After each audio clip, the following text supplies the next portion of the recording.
ਦੇ ਵਿੱਚ ਇਹ ਇੰਡੀਕੇਸ਼ਨ ਹੁੰਦੀ ਹੈ ਕਿ ਇਹ ਮਰਡਰ ਅੰਮ੍ਰਿਤਪਾਲ ਸਿੰਘ ਦੇ ਬੇਹਸ ਤੇ ਕੀਤਾ ਗਿਆ।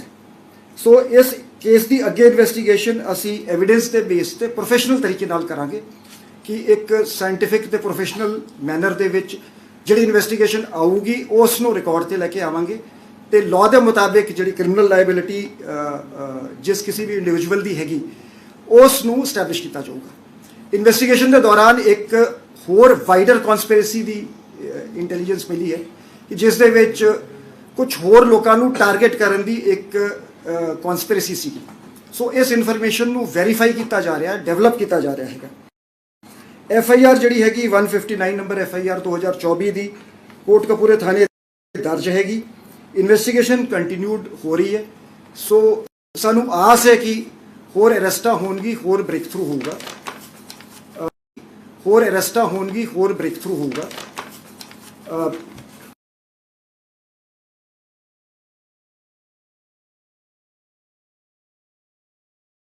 ਇਸ ਨੈਟਵਰਕ ਨੂੰ ਸਾਰੇ ਨੈਟਵਰਕ ਨੂੰ ਜਿਹੜਾ ਹੈਗਾ अब्रॉड बेस्ड अर्श डल्ला और कुछ और लोगों ने मास्टरमाइंड किया था डिफरेंट मॉड्यूल्स के को ऑपरेट करते हुए।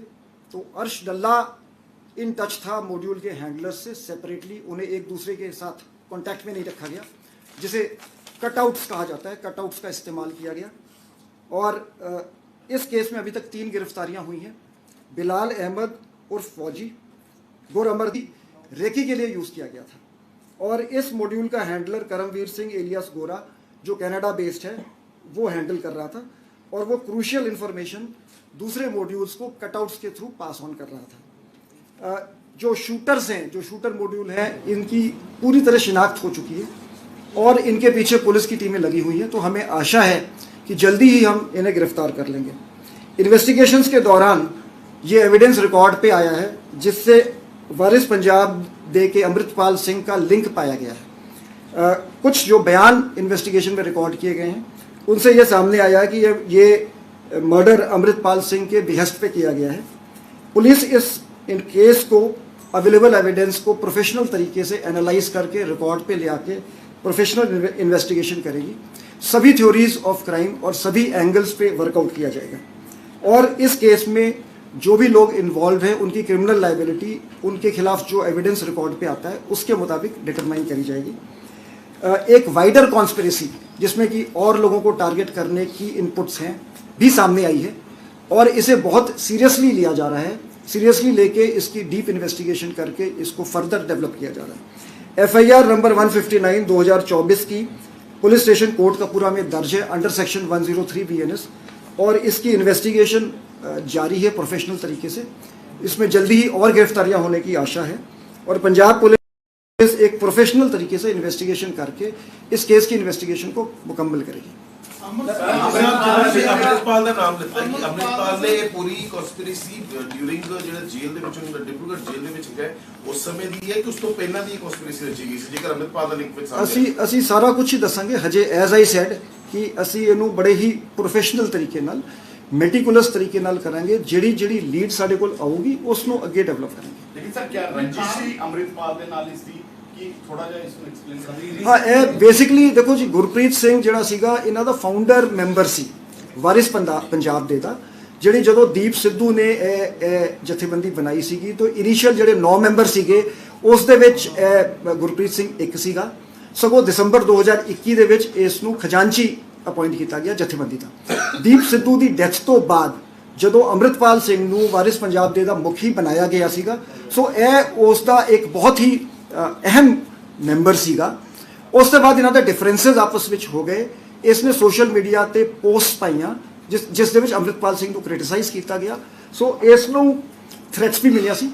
ਸੋ ਉਹ ਸਾਰੀ ਚੀਜ਼ਾਂ ਇਨਵੈਸਟੀਗੇਸ਼ਨ ਦੇ ਵਿੱਚ ਅਸੀਂ ਉਸ ਨੂੰ ਉਹਨਾਂ ਨੂੰ ਵੈਰੀਫਾਈ ਕਰਕੇ ਡਿਵੈਲਪ ਕਰਾਂਗੇ। ਦੀਪ ਸਾਹਿਬ, इसमें क्योंकि ਜਿਹੜਾ ਬਿਲਾਲ ਖਾਨ ਹੈ ਉਹ ਆਲਰੇਡੀ ਕ੍ਰਿਮੀਨਲ ਬੈਕਗ੍ਰਾਉਂਡ ਦਾ ਹੈ, ਪਹਿਲਾਂ ਜੇਲ੍ਹ 'ਚ ਵੀ ਰਿਹਾ ਹੈ ਤੇ ਇਹ ਅਰਸ਼ ਡੱਲਾ ਦੇ ਨਾਲ ਇਹਦਾ ਲਿੰਕ ਜਿਹੜਾ ਸਾਹਮਣੇ ਆ ਰਿਹਾ ਹੈ ਤਾਂ ਕਿਤੇ ਨਾ ਕਿਤੇ ਅਰਸ਼ ਡੱਲਾ ਦਾ ਜਿਹੜਾ ਲਿੰਕ ਹੈ ਉਹ ਕਰ ਰਹੇ ਇਨਵੈਸਟੀਗੇਸ਼ਨ 'ਚ, ਕਿਉਂਕਿ ਬਹੁਤ ਸਾਰੀ ਚੀਜ਼ਾਂ ਇਹਦੇ ਵਿੱਚ ਹੁਣ ਆ ਰਹੀ ਹੈ। Bilal Khan already criminal background, Arsh Dalla ਦੇ ਨਾਲ ਰਿਲੇਸ਼ਨ ਜਿਹੜਾ ਤੁਸੀਂ ਵੀ ਦੱਸਿਆ ਹੈ, ਤਾਂ ਇਹ ਕਿਸ ਤਰ੍ਹਾਂ ਇਨਵੈਸਟੀਗੇਸ਼ਨ ਪ੍ਰੀਲਿਮਿਨਰੀ ਇਨਵੈਸਟੀਗੇਸ਼ਨ 'ਚ ਕੁਝ ਹੋਰ ਆਇਆ ਹੋਵੇ? ਨਹੀਂ, ਤੁਹਾਡੀ ਗੱਲ ਬਿਲਕੁਲ ਠੀਕ ਹੈ। ਦੇਖੋ ਜੀ, ਬੇਸਿਕਲੀ ਅਸੀਂ ਜਿਹੜੀ ਗੱਲ ਨੋਟਿਸ ਕੀਤੀ ਹੈ ਕਿ ਇੱਕ ਗੈਂਗਸਟਰਸ ਜਿਹੜੇ ਹੈਗੇ ਉਹ ਆਪਰੇਟ ਕਰਦੇ, ਜਿਹੜੇ ਇਹਨਾਂ ਦੇ ਹੈਂਡਲਰਸ ਮਾਸਟਰਮਾਈਂਡਸ ਹੈਗੇ ਉਹ ਬਾਹਰ ਬੈਠੇ ਹੈ। ਉਹ ਜਿਹੜੇ ਉਹਨਾਂ ਦੇ ਜਿਹੜੇ ਸੂਤਰ ਹੈਗੇ, ਜਿਹੜੇ ਜੇਲ੍ਹ ਦੇ ਵਿੱਚ ਜਿਹੜੇ ਉਹਨਾਂ ਦੇ ਥੋੜੇ ਐਕਸਪੀਰੀਅੰਸਡ ਹਾਰਡਕੋਰ ਹੈਗੇ, ਉਹਨਾਂ ਦੇ ਨਾਲ ਇਨ ਟੱਚ ਰਹਿੰਦੇ ਆ। ਉਹਨਾਂ ਦੇ ਥਰੂ ਜਿਹੜੇ ਯੰਗ ਜਿਹੜੇ ਕ੍ਰਿਮੀਨਲਸ ਹੈਗੇ ਉਹਨਾਂ ਨੂੰ ਇਹ ਅਪਰੋਚ ਕਰਦੇ ਆ। ਸੋ ਬੇਸਿਕਲੀ ਤੁਸੀਂ ਜੇ ਮੈਂ ਥੋੜਾ ਧਿਆਨ ਜਿਹੜਾ ਆਪਣਾ ਜਿਹੜਾ ਰੌਕਟ ਅਟੈਕ ਹੋਇਆ ਸੀਗਾ ਇੰਟੈਲੀਜੈਂਸ ਹੈਡਕੁਆਟਰ, ਉਹ ਜੁਵੇਨਾਈਲਸ ਉਹਦੇ ਵਿੱਚ ਸੀਗੇ। ਈਵਨ ਸਰਹਾਲੀ ਅਟੈਕ ਦੇ ਵਿੱਚ ਜੁਵੇਨਾਈਲਸ ਸੀਗੇ।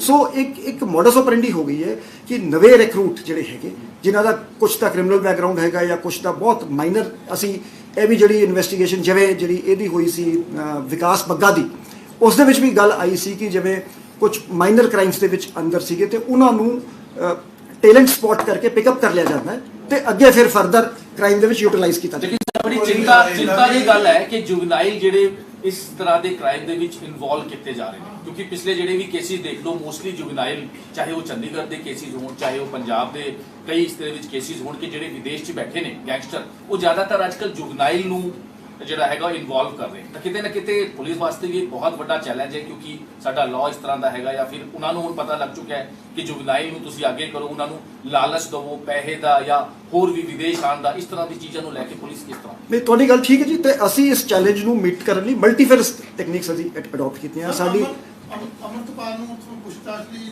ਟੀਮ ਜਾਏਗੀ ਜਾਂ ਉਹਨਾਂ ਨੂੰ ਪ੍ਰੋਡਕਸ਼ਨ ਲੈ ਕੇ ਆਇਆ ਜਾਏਗਾ, ਕਿਉਂਕਿ ਕਾਫੀ ਕੁਝ ਸਾਹਮਣੇ ਤਾਂ ਆ ਹੀ ਚੁੱਕਾ ਹੈ।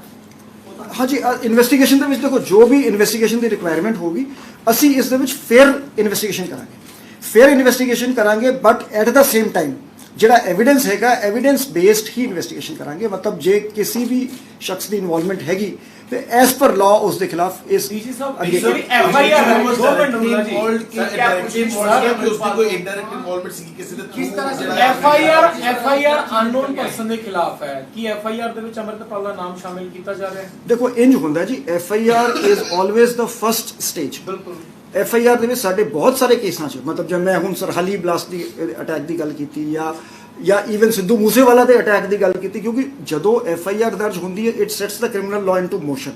ਉਦੋਂ ਤੇ ਐਫਆਈਆਰ ਦੇ ਵਿੱਚ ਕਿਸੇ ਦਾ ਵੀ ਨਾਂ ਨਹੀਂ ਹੁੰਦਾ ਇਨ ਐਫਆਈਆਰ 'ਚ, ਕਿਉਂਕਿ ਉਹ ਜੋ ਸੀਨ ਆਫ ਕ੍ਰਾਈਮ ਤੇ ਜੋ ਗੱਲ ਹੁੰਦੀ ਹੈ। ਇਨਫੈਕਟ ਬ੍ਰਿਟਿਸ਼ ਟਾਈਮਸ ਦੇ ਵਿੱਚ ਦੋ ਲਾਈਨਾਂ ਦੀ 3 ਲਾਈਨਾਂ ਦੀ ਐਫਆਈਆਰ ਸ਼ਾਰਟ ਹੁੰਦੀ ਸੀ ਕਿ ਜੀ ਸੋ ਐਂਡ ਸੋ ਮੋਟਰਸਾਈਕਲ ਤੇ ਆਇਆ, ਇਸ ਬੰਦੇ ਦਾ ਕਤਲ ਕਰਤਾ, ਜਿਹੜੀ ਕਿ ਫੈਕਚੁਅਲ ਗੱਲ ਹੁੰਦੀ ਹੈ। ਉਸ ਤੋਂ ਬਾਅਦ ਦਾ criminal law is set into motion, ਜਿਹੜੀ ਅਸੀਂ ਇਨਵੈਸਟੀਗੇਸ਼ਨ ਕਰਦੇ ਹਾਂ ਉਸ ਨੂੰ ਅਸੀਂ ਰਿਕਾਰਡ ਤੇ ਲੈ ਕੇ ਆਉਂਦੇ ਹਾਂ, ਅਸੀਂ ਸਟੇਟਮੈਂਟ ਲਿਖਦੇ ਹਾਂ, ਅਸੀਂ ਐਵੀਡੈਂਸ ਕਲੈਕਟ ਕਰਦੇ ਹਾਂ। ਉਸ ਦੇ ਵਿੱਚ ਜੇ ਕਿਸੇ ਦੀ ਇੰਡੀਕੇਸ਼ਨ ਆਉਂਦੀ ਹੈ ਫਿਰ ਅਸੀਂ ਅੱਗੇ ਇਨਵੈਸਟੀਗੇਸ਼ਨ ਨੂੰ ਅੱਗੇ ਲੈ ਕੇ ਜਾਂਦੇ ਹਾਂ। ਅਮਰਿਤਪਾਲ ਵਾਸ ਡਾਇਰੈਕਟਲੀ ਇਨ ਟੱਚ ਵਿਦ ਅਰਸ਼ਦੁੱਲਾ। क्या पूछगिछ ਕਰਨ ਜਾ ਰਹੇ ਹੋ ਸਰ ਅਮਰਿਤਪਾਲ? ਨਹੀਂ, ਡੈਫੀਨਿਟਲੀ ਦੇਖੋ ਜੀ ਇਸ ਦੇ ਵਿੱਚ ਇਨਵੈਸਟੀਗੇਟ ਐਜ਼ ਜਿਵੇਂ ਮੈਂ ਕਿਹਾ ਐਜ਼ ਪਰ ਲਾਅ ਜਿਸ ਦੀ ਜੋ ਲਾਇਬਿਲਿਟੀ ਹੋਊਗੀ, किसी जे लोड पेगी क्वेश्चनिंग भी होगी, जे लोड पेगी अरेस्ट भी होगी, डिपेंडिंग ऑन दी एविडेंस। या सर हम डायरेक्टली इन टच से अमृतपाल अरशदुल्ला ਦੇ ਨਾਲ ਕਿ ਕੁਝ ਇਨਰ ਲਿੰਕ ਵੀ ਕੁਝ ਸਮਝ ਜਿਹੜੀ ਇਨਵੈਸਟੀਗੇਸ਼ਨ ਕੁਝ ਆਇਆ ਹੋਵੇ ਕਿ ਅਮਰਿਤਪਾਲ ਡਾਇਰੈਕਟਲੀ ਅਰਸ਼ਦੁल्ला ਦੇ ਨਾਲ ਲਿੰਕ ਸੀਗਾ ਕਿ ਉਸਦੇ ਥਰੂ ਕਿਸੇ ਦੇ ਥਰੂ ਲਿੰਕ ਸੀਗਾ। ਅਸੀਂ ਨਾ ਜੀ ਅਗਲੀ ਪੀਸੀ ਵੀ ਕਰਾਂਗੇ ਫਿਰ ਦੱਸਾਂਗੇ। So it is a very complex investigation which is being done professionally. Sir ਤੁਸੀਂ ਕਹਿ ਰਹੇ ਹੋ ਲਗਾਤਾਰ ਕਿ ਪ੍ਰੋਫੈਸ਼ਨਲ ਤਰੀਕੇ ਨਾਲ ਇਨਵੈਸਟੀਗੇਸ਼ਨ ਕੀਤੀ ਜਾਏਗੀ, ਸਾਰਾ ਜੋ ਵੀ ਪ੍ਰੋਸੈਸ ਚੱਲੇਗਾ। ਬੈਕ ਟੂ ਬੈਕ ਕਈ ਜਜਮੈਂਟਸ ਆਈਆਂ ਹਾਈ ਕੋਰਟ ਦੀਆਂ ਜਿਸ 'ਚ ਉਹਨਾਂ ਨੇ ਪੰਜਾਬ ਪੁਲਿਸ ਦੇ ਉੱਤੇ ਕੁਐਸਚਨ ਮਾਰਕ ਲਗਾਏ ਨੇ। ਉਹਨਾਂ ਨੇ ਕਿਹਾ ਕਿ ਇੰਟੈਗ੍ਰਿਟੀ ਕੁਐਸਚਨੇਬਲ ਹੈ। ਕੱਲ ਵੀ ਇੱਕ ਜਜਮੈਂਟ ਆਈ ਗੁਰਸ਼ੇਰ ਵਾਲੇ ਮਾਮਲੇ ਦੇ ਵਿੱਚ, ਇੱਕ ਕੇਬਲ ਟੀਵੀ ਦੇ ਜਿਹੜੇ ਕੇਸਿਸ ਨੇ ਉਹਦੇ ਵਿੱਚ ਵੀ ਉਹਨਾਂ ਨੇ ਕਿਹਾ ਹੈ ਕਿ ਇਹ ਜਿਹੜੀ ਇਨਵੈਸਟੀਗੇਸ਼ਨ ਹੈ ਸੀਬੀਆਈ ਪੰਜਾਬ ਪੁਲਿਸ ਤੋਂ ਕੰਮ ਨਹੀਂ ਹੋ ਰਿਹਾ। ਇਹਦੇ ਬਾਰੇ ਸਰ ਜਿਹੜੀ ਕਮੀਆਂ ਆ ਰਹੀਆਂ, ਦੇਖੋ ਜੀ ਮਾਨਯੋਗ ਕੋਰਟਾਂ ਦੇ ਜਿਹੜੇ ਸਬ ਜੁਡਿਸ ਮੈਟਰਸ ਹੁੰਦੇ ਹੈ ਤੇ ਅਸੀਂ ਕਮੈਂਟ ਨਹੀਂ ਕਰ ਸਕਦੇ। So we have the highest regards for the judiciary and the courts. Sir ਇੱਕ ਪਿਛਲੇ ਦਿਨਾਂ ਦੇ ਵਿੱਚ ਵੀਡੀਓ ਜਾਰੀ ਕੀਤੀ ਸੀ ਗਿਆਨੀ ਹਰਪ੍ਰੀਤ ਸਿੰਘ ਹੋਰਾਂ ਨੇ, ਜਿਨ੍ਹਾਂ ਨੇ ਕਿਹਾ ਉਹਨਾਂ ਨੂੰ ਥ੍ਰੈਟ ਮਿਲ ਰਹੇ ਹੈ, ਉਹਨਾਂ ਦੇ ਪਰਿਵਾਰ ਨੂੰ ਖਤਰਾ ਹੈ, ਉਹਨਾਂ ਦੀ ਬੇਟੀਆਂ ਨੂੰ ਲੈ ਕੇ ਕਈ ਤਰ੍ਹਾਂ ਦੀ ਗੱਲਾਂ ਹੋ ਰਹੀਆਂ ਨੇ। ਕਿਆ ਪੰਜਾਬ ਪੁਲਿਸ ਇਸ ਮਸਲੇ ਤੇ ਕੋਈ ਐਕਸ਼ਨ ਲੈਣ ਜਾ ਰਹੀ ਹੈ ਜਾਂ ਕੰਪਲੇਂਟ ਦਾ ਇੰਤਜ਼ਾਰ ਹੈ? ਨਹੀਂ, ਜਿਵੇਂ ਇਸ ਦੇ ਵਿੱਚ ਸਹੀ ਹੈ ਫਿਰ ਜਿੰਦਰ ਸਿੰਘ ਰੰਧਾਵਾ ਨੇ ਕੰਪਲੇਂਟ ਵੀ ਪਾਈ ਹੈ ਤੁਹਾਨੂੰ ਜੀ, ਜੋ ਮੈਂ ਕਰ ਇਸ ਮਾਮਲੇ 'ਚ ਇਹ ਕਾਰਵਾਈ ਕੀਤੀ ਜਾਵੇ। ਤੁਸੀਂ ਸਰ ਜਵਾਬ ਨਹੀਂ, ਇਸ ਦੇ ਵਿੱਚ ਨਾ ਜੀ ਜਿਵੇਂ ਕੱਲ ਸੀਐਮ ਸਾਹਿਬ ਨੇ ਵੀ ਸਟੇਟਮੈਂਟ ਦਿੱਤੀ ਸੀਗੀ। ਸੋ ਮਤਲਬ ਇਸ ਨੂੰ ਬਹੁਤ ਸੀਰੀਅਸਲੀ ਲਿਆ ਗਿਆ ਹੈਗਾ ਤੇ ਅੱਗੇ ਜਿਵੇਂ ਐਸ ਪਰ ਲਾਅ ਜੇ ਸਾਡੇ ਕੋਲ ਜਿਵੇਂ ਕੰਪਲੇਂਟ ਆਊਗੀ, ਕੋਈ ਰਿਕਾਰਡਿੰਗ ਆਉਂਦੀ ਹੈ ਕੋਈ, ਸੋ ਐਸ ਪਰ ਲਾਅ ਕਾਰਵਾਈ ਕੀਤੀ ਜਾਊਗੀ। ਸਰ ਇਹਦੇ ਵਿੱਚ ਇੱਕ ਅਹਿਮ ਕੁਐਸਚਨ ਹੈ ਜਿਹਦਾ ਸਾਰੇ ਚੀਜ਼ਾਂ ਪੰਜਾਬ ਪੁਲਿਸ ਨੇ ਬੜੀ ਵੱਡੀ ਸਫਲਤਾ ਹਾਸਿਲ ਕੀਤੀ ਹੈ, ਲੇਕਿਨ ਜਿਹੜਾ ਅੰਮ੍ਰਿਤਪਾਲ ਦੀ ਅਸੀਂ ਗੱਲ ਕਰ ਲਈਏ, ਅੰਮ੍ਰਿਤਪਾਲ ਦੇ ਖਿਲਾਫ ਕਿਉਂਕਿ ਲਗਾਤਾਰ ਇਨੀਸ਼ੀਅਲ ਇਨਵੈਸਟੀਗੇਸ਼ਨ ਰਿਮਾਂਡ ਦੌਰਾਨ ਚੱਲ ਰਹੇ ਹੈ, ਇਨੀਸ਼ੀਅਲ ਇਨਵੈਸਟੀਗੇਸ਼ਨ 'ਚ ਉਹਦੇ ਖਿਲਾਫ ਕੋਈ ਐਵੀਡੈਂਸ ਆਇਆ ਜਾਂ ਸਟੇਟਮੈਂਟ ਦੇ ਆਧਾਰ ਤੇ ਕੰਸਪੀਰੇਸੀ ਜਿਹੜੀ ਹੈਗੀ ਹੈ? ਨਹੀਂ, ਐਵੀਡੈਂਸ ਦੇਖੋ ਜੀ, ਪ੍ਰੋਫੈਸ਼ਨਲੀ ਸਪੀਕਿੰਗ ਜਿਹੜੀ ਕਨਸਪੀਰੇਸੀ ਹੈਗੀ, ਇਹ conspiracy is a meeting of minds. So ਇਸ ਦੀ ਇਨਵੈਸਟੀਗੇਸ਼ਨ ਇਸ ਨੂੰ ਪ੍ਰੂਫ ਕਰਨਾ ਕੰਪਲਿਕੇਟਡ ਹੈ, ਬਟ ਸਾਡੇ ਕੋਲ ਐਵੀਡੈਂਸ ਆਈ ਹੈ। ਸੋ ਉਸ ਐਵੀਡੈਂਸ ਨੂੰ ਅਸੀਂ ਅੱਗੇ ਡਿਵੈਲਪ ਕਰਾਂਗੇ ਤੇ ਐਸ ਪਰ ਲਾਅ ਅੱਗੇ ਕਾਰਵਾਈ ਕਰਾਂਗੇ। सर इनिशियली के खिलाफ है सर एविडेंस साहब, जी, तो उसको इन्वेस्टिगेशन कर सकते हैं। वो इन्वेस्टिगेशन चल रही है जी। ਸਰ ਇਨੀਸ਼ੀਅਲੀ ਇਨਵੈਸਟੀਗੇਸ਼ਨ 'ਚ ਜਿਹੜੇ ਵੀ ਫੜੇ ਗਏ ਨੇ ਉਹਨਾਂ ਦੀ ਪੁੱਛਗਿੱਛ 'ਚ ਕੁਝ ਚੀਜ਼ਾਂ ਆਈ ਹੈ, ਕਿੱਥੇ ਰੈਕੀ ਹੋਈ, ਪਲੈਨਿੰਗ ਕਾਫੀ ਟਾਈਮ ਤੋਂ ਚੱਲ ਰਹੀ ਸੀ, ਔਰ ਜਿੱਦਾਂ ਤੁਸੀਂ ਦੱਸਿਆ ਕਿਉਂਕਿ ਗੁਰਪ੍ਰੀਤ ਸਿੰਘ ਫਾਊਂਡਰ ਸੀ ਔਰ ਕਾਫੀ ਪਹਿਲਾਂ ਤੋਂ ਇਹਨਾਂ ਦੀ ਆਪਸੀ ਹੋਈ, ਇਹਨਾਂ ਨੂੰ ਪਹਿਲਾਂ ਵੀ ਕਾਫੀ ਚੀਜ਼ਾਂ ਹੋਈ, ਤਾਂ ਰੈਕੀ ਪਲੈਨਿੰਗ ਇਹ ਕਦ ਤੋਂ ਚੱਲ ਰਹੀ ਸੀ? ਨਹੀਂ, ਕਾਫੀ ਕੁਝ ਗੱਲਾਂ ਕਲੀਅਰ ਹੋਈਆਂ ਹੈ। ਮਤਲਬ ਸਾਨੂੰ ਇੱਕ ਤੇ ਹੁਣ ਜਿਵੇਂ ਮੈਂ ਦੱਸਿਆ ਅਸੇਲੈਂਟਸ ਦਾ ਕਲੀਅਰ ਸਾਨੂੰ ਪਤਾ ਹੈਗਾ। ਇਨਫੈਕਟ ਉਹਨਾਂ ਦੀ ਫੋਟੋ ਤੋਂ ਹੀ ਮਤਲਬ certain things we can not disclose. So ਉਹ ਜਿਵੇਂ ਮੈਂ ਗੱਲ ਦੱਸੀ ਸੀ ਕਿ ਜਿਵੇਂ ਮਤਲਬ ਬਹੁਤ ਜ਼ਿਆਦਾ ਸਾਡੀ ਟੀਮ ਨੇ ਮਿਹਨਤ ਕੀਤੀ ਕਿ ਜਿੱਥੇ ਸੀਨ ਆਫ ਕ੍ਰਾਈਮ ਦੇ ਨੇੜੇ ਕੋਈ ਜਿਵੇਂ ਕਿਸੇ ਦੀ ਵੀਡੀਓ ਆਈ ਉਸ ਦੇ ਵਿੱਚ ਉਸ ਤੋਂ ਫੋਟੋ ਕਰ ਲੈ ਲਈ, ਫਿਰ ਉਸ ਦੀ ਬੈਕਵਰਡ ਟ੍ਰੇਸਿੰਗ ਕਰਕੇ ਕਿਤੇ ਹੋਰ 15 ਕਿਲੋਮੀਟਰ ਪਿੱਛੇ ਜੇ ਉਹੀ ਸ਼ਖਸ ਦੁਬਾਰਾ ਆਇਆ, ਸੋ ਦੋਵਾਂ ਦਾ ਤੁਸੀਂ ਡੰਪ ਚੱਕੋ ਜੀ, ਫਿਰ ਉੱਥੇ ਕਾਮਨ ਨੰਬਰਸ ਤੇ। ਸੋ ਇਹ ਹਾਈਲੀ ਟੈਕਨੀਕਲੀ ਇਨਵੈਸਟੀਗੇਸ਼ਨ ਕੀਤੀ ਗਈ ਜੀ। ਤੇ ਇਸ ਤੋਂ ਇਲਾਵਾ ਜਿਵੇਂ ਮੈਂ ਕਿਹਾ ਕਿ ਸਾਡੇ ਕੋਲ ਹਿਊਮਨ ਇੰਟੈਲੀਜੈਂਸ ਕੁਝ ਸਟੇਟਮੈਂਟਸ ਵੀ ਆਈਆਂ ਜੀ। ਸੋ ਇੱਕ ਬੜੇ ਕੰਪਰੀਹੈਂਸਿਵ ਤਰੀਕੇ ਨਾਲ ਇਹਦੀ ਇਨਵੈਸਟੀਗੇਸ਼ਨ ਕੀਤੀ ਜਾ ਰਹੀ ਹੈ ਜੀ। ਵਾਰਿਸ ਪੰਜਾਬ ਦੇ ਮੁਖੀ ਅੰਮ੍ਰਿਤਪਾਲ ਦਾ ਹੀ ਨਾਮ ਹੈ ਜਾਂ ਬਾਕੀ ਸਾਥੀਆਂ ਵੀ ਕੋਈ ਹੋਰ ਇਨਵੋਲਵਮੈਂਟ ਹੈ ਵਾਰਿਸ ਪੰਜਾਬ ਦੇ, ਕਿਉਂਕਿ ਕਾਫੀ ਲੋਕ ਨੇ ਜਿਹੜੇ ਡਿਬਰੂਗੜ੍ਹ ਜੇਲ੍ਹ ਦੇ ਅੰਦਰ ਹੈ? ਹਜੇ ਇਟ ਇਜ਼ ਦੇਖੋ ਜੀ, ਜਿਵੇਂ ਅਬਰੋਡ ਤੇ ਕਾਫੀ ਕਈ ਲੋਕ ਇਹਦੇ ਵਿੱਚ ਇਨਵੋਲਵਡ ਹੈਗੇ। ਸੋ ਜਿਵੇਂ ਮੈਂ ਪਹਿਲੇ ਕਿਹਾ ਸੀ ਕਿ ਮਲਟੀ ਲੇਅਰਡ ਕਨਸਪੀਰੇਸੀ, ਸੋ ਅਸੀਂ ਇਹਦੀ ਤਹਿ ਤੱਕ ਜਾਵਾਂਗੇ। ਸਰ ਬਾਹਰ ਦੇ ਲੋਕੀ ਇਨਵੋਲਵ ਨੇ ਜਿੱਦਾਂ ਫੋਨ ਕਰਕੇ ਜੇ ਬੈਠੇ ਅਲੱਗ-ਅਲੱਗ, ਉਹਨਾਂ ਸਰ ਕਿਵੇਂ ਕਰੋ? ਕਿਉਂਕਿ ਅਕਸਰ ਤਾਂ ਇੰਟਰਪੋਲ ਕਿਸ ਤਰ੍ਹਾਂ ਦੀ ਕਿੱਦਾਂ ਤੁਸੀਂ ਕਰੋਗੇ ਆਗੇ? ਕਿਉਂਕਿ ਬਾਹਰੋਂ ਲਿਆਉਣਾ ਬੜਾ ਮੁਸ਼ਕਿਲ ਹੁੰਦਾ, ਅਨਟ੍ਰੇਸ ਕੇਸ ਹੋਏ ਨੇ ਨਾਤੇ, ਕਿਵੇਂ ਕਰੋਗੇ? ਦੇਖੋ ਜੀ, ਬਾਹਰੋਂ ਜਿਵੇਂ ਹੁਣ ਅਰਸ਼ ਡੱਲਾ ਹੈ, ਅਰਸ਼ ਡੱਲਾ ਹੁਣ ਸਾਡਾ ਡਿਕਲੇਅਰਡ ਟੈਰਰਿਸਟ ਹੈ, ਸਾਡੇ ਕੇਸਾਂ 'ਚ ਪ੍ਰੋਕਲੇਮਡ ਆਫੈਂਡਰ ਹੈ। ਹੁਣ ਜਿਵੇਂ ਜਿਹੜਾ ਨਵਾਂ ਲਾਅ BNSS ਆਇਆ ਉਸ ਦੇ ਵਿੱਚ ਕਹਿੰਦੇ ਤੁਸੀਂ PO ਦਾ ਵੀ ਟ੍ਰਾਇਲ ਹੋ ਸਕਦਾ। ਸੋ ਐਸ ਪਰ ਲਾਅ ਸਾਡੀ ਜਿਵੇਂ MLAT ਟ੍ਰੀਟੀਜ਼ ਹੈਗੀਆਂ ਦੂਜੀ ਕੰਟਰੀਜ਼ ਨਾਲ, ਅਸੀਂ ਇਨਫੋਰਮੇਸ਼ਨ ਮੰਗਦੇ ਹੈਗੇ, LR ਇਸ਼ੂ ਹੁੰਦੇ, ਲੈਟਰ ਰੋਗੇਟਰੀ ਇਸ਼ੂ ਹੁੰਦੇ, ਜੇ ਲੋੜ ਹੁੰਦੀ ਹੈ ਕਿਸੇ ਦੀ ਅਸੀਂ ਇੰਟਰਨੈਸ਼ਨਲ ਅਰੈਸਟ ਵਾਰੰਟ ਇਸ਼ੂ ਕਰਦੇ ਹਾਂ। ਸੋ ਜਿਹੜੇ ਲੀਗਲ ਇੰਟਰਨੈਸ਼ਨਲ ਟੂਲਸ ਹੈਗੇ ਉਹ ਤੇ ਅਸੀਂ ਯੂਜ਼ ਕਰਾਂਗੇ। ਇਸ ਤੋਂ ਇਲਾਵਾ ਕਿਉਂਕਿ ਜਿਹੜੀ ਸਾਡੀ ਪੰਜਾਬੀ ਡਾਇਸਪੋਰਾ ਦੇ ਵਿੱਚ ਸਾਡਾ ਐਕਸਚੇਂਜ ਆਫ ਇਨਫੋਰਮੇਸ਼ਨ, ਉੱਥੋਂ ਵੀ ਲੋਕ ਸਾਨੂੰ ਇਨਫੋਰਮੇਸ਼ਨ ਦਿੰਦੇ, ਤਾਂ ਸਾਨੂੰ ਉਹ ਵੀ ਓਵਰ ਟੈਲੀਫੋਨ ਅਸੀਂ ਕਿਸੇ ਦਾ ਸਟੇਟਮੈਂਟ ਔਨ ਵੀਡੀਓ ਰਿਕਾਰਡ ਕਰ ਲੈਂਦੇ ਹਾਂ। ਸੋ ਅੱਜ ਕੱਲ੍ਹ law is advancing, so certain things are admissible also. So ਉਸ ਦੇ ਮੁਤਾਬਿਕ ਅਸੀਂ ਇਨਵੈਸਟੀਗੇਸ਼ਨ ਦੇ ਸਾਰੇ ਜਿਹੜੇ ਆਯਾਮ ਹੈਗੇ ਉਹਨਾਂ ਨੂੰ ਸਾਰੇ ਐਂਗਲਸ ਤੋਂ ਕਰਾਂਗੇ ਜੀ। ਸਰ ਜਿਸ ਤਰੀਕੇ ਨਾਲ ਅੰਮ੍ਰਿਤਪਾਲ ਦਾ ਨਾਮ ਲਿਆ, ਦੂਸਰਾ ਅਰਸ਼ ਡੱਲਾ ਜਿਹੜੇ ਵਿਦੇਸ਼ ਬੈਠੇ, ਮਤਲਬ ਕਿ ਅੰਮ੍ਰਿਤਪਾਲ ਜੇਲ੍ਹ ਤੋਂ ਇੰਟਰਨੈਸ਼ਨਲ ਗੈਂਗਸਟਰ ਦੇ ਨਾਲ ਸੰਬੰਧ ਰੱਖ ਰਿਹਾ ਸੀ? ਦੇਖੋ ਜੀ, ਇੰਡੀਕੇਸ਼ਨ ਤੇ ਹਜੇ ਆਹੀ ਹੈਗੀ, ਜਿਵੇਂ ਮੈਂ ਕਿਹਾ ਇਸ ਕਨਫਰੰਸ 'ਚ ਕਈ ਹੋਰ ਲੋਕ ਇਨਵੋਲਵ ਹੈਗੇ। ਅੰਮ੍ਰਿਤਪਾਲ ਦੇ ਥਰੂ ਹੋਇਆ ਜਾਂ ਸਿੱਧਾ ਡਾਇਰੈਕਟ ਕੀ ਨਜ਼ਰ ਆ ਰਿਹਾ ਪਹਿਲੀ ਨਜ਼ਰ?